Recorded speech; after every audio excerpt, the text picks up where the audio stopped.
Hello, I'm Badri Shaparna. I'm a business leader with over 25 years of experience with various industries, starting from machine tools up to semiconductors.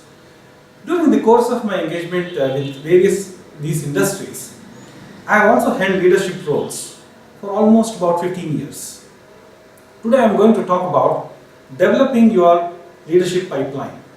I want to share my experience, how I went around, what difficulties I faced, what are the extent of success I was able to achieve, what could have been done better. Fundamentally, when we look for an alternative or a growing leader, the fundamental problem we face, I tell you, is we don't have a systematic way of tapping the talent.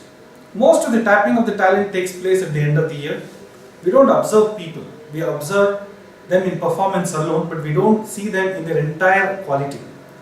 Maybe how do they interact with the rest of the team inside the organization, are they organized, are they able to manage themselves without real support from the organization. That means, do they have something like a fire in themselves to do things more than what is generally expected.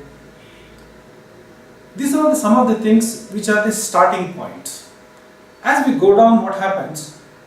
A leader himself sometimes feel that selecting an alternate to him or bringing somebody up could be a threat to him, which in reality is not so. Primarily because a leader has to be learning a lot of new skills. So what he has learned, he has to hand it over to his next generation so that they could take over and do his job so that he could concentrate on more advanced developmental activities. So developing a pipeline requires that the leader himself should be bold enough to make a selection of an alternative. That is the first step. The second step is we fail to observe some of the sensitive aspects of behavior of people. It may be with women in the organization, it may be with small customers, it may be large customers, or maybe the way they present themselves in meetings. Every point of interaction has to be an observable point.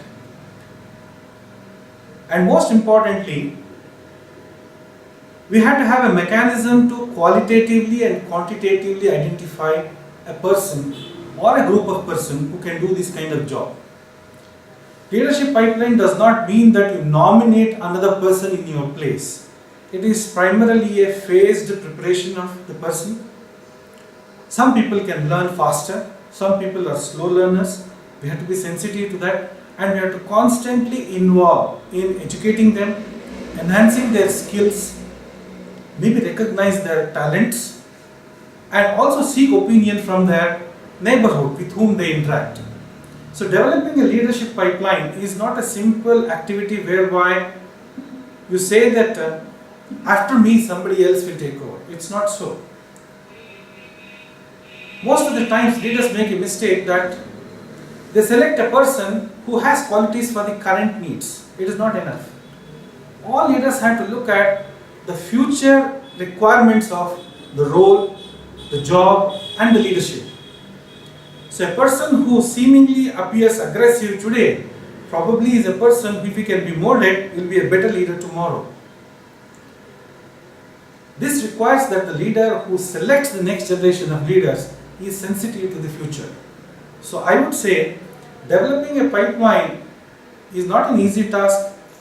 It is a very engaging activity, and the leader himself has to be forward looking, and he should not hold any threat to himself.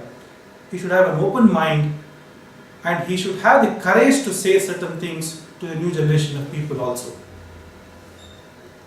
This has been my experience, and I am sure probably you will benefit from whatever little you have heard from me.